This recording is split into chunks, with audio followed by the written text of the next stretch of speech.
दिन है हफ्ते का ताज़ा तरीन खबर, इत्तला और तबसरे पाकिस्तान के हालात वाक़यात और सियासी सूरत हाल का लेते हैं जायज़ा।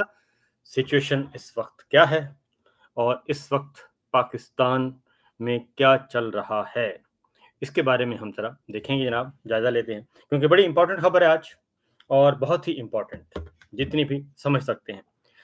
27वीं गैर आइनी तरमीम, और उसका बहुत शोर होगा था कि वो आ रही है और उसको छुपा कर रखा हुआ था, और बिल आखिर वो गैर आइनी तरमीम जो है वो आ गई। और उस गैर आइनी तरमीम में क्या कुछ है, मुख्तसरन पहले ज़रा उसका अहवाल लेते हैं। उसकी वजह यह है कि ये बिल्कुल यूँ समझें कि एक नया दस्तूर लिखा जा रहा है। पाकिस्तान का जो 1973 का आइन है उसको मिलिया मेट कर दिया गया है, मस्मार किया जा रहा है और उसके तमाम इदारों को मस्मार किया जा रहा है, बिल्कुल बुलडोज जैसे कहते हैं ना, बुलडोजर चलना, और उसकी बुनियादों को उखाड़ा जा रहा है और ये खतरनाक काम है।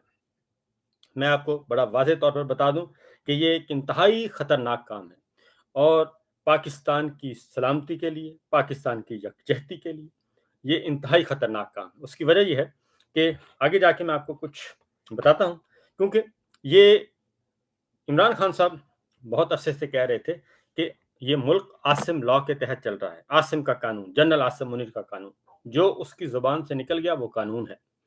और अब जनरल आसिम मुनीर की सारे अहकामात, फरमान, वो सारे के सारे अब दस्तूर कहलाएंगे।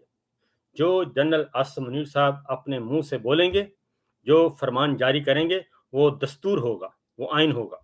और ये वहाँ होता है जहाँ बादशाहतें हों और जहाँ पे किंगडम्स हों, जहाँ पे आइन, कानून, जमहूरियत, बुनियादी हकूक नहीं होते, ये वहाँ होता है।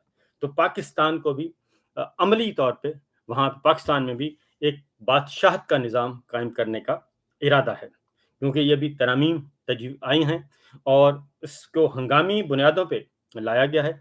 और चूँकि सूरत हाल ये है कि अज़रबैजान में हैं शहबाज शरीफ साहब और जनाब field marshal general Asim Munir, वो अज़रबैजान में हैं। और अज़रबैजान के बारे में आपको बता दूं कि अज़रबैजान और इसराइल बहुत करीबी दोस्त हैं। और इसराइल से आपने बात करनी है तो आप किससे बात करेंगे? अज़रबैजान से करेंगे, आप उर्दन से करेंगे, आप मिस्र से करेंगे। ये वो मुल्क हैं जो कि मुस्लिम ममालिक जो कि जुड़े हुए हैं इसराइल के साथ। तो इसलिए ये ज़हन में रखिएगा, एक हंगामी दौर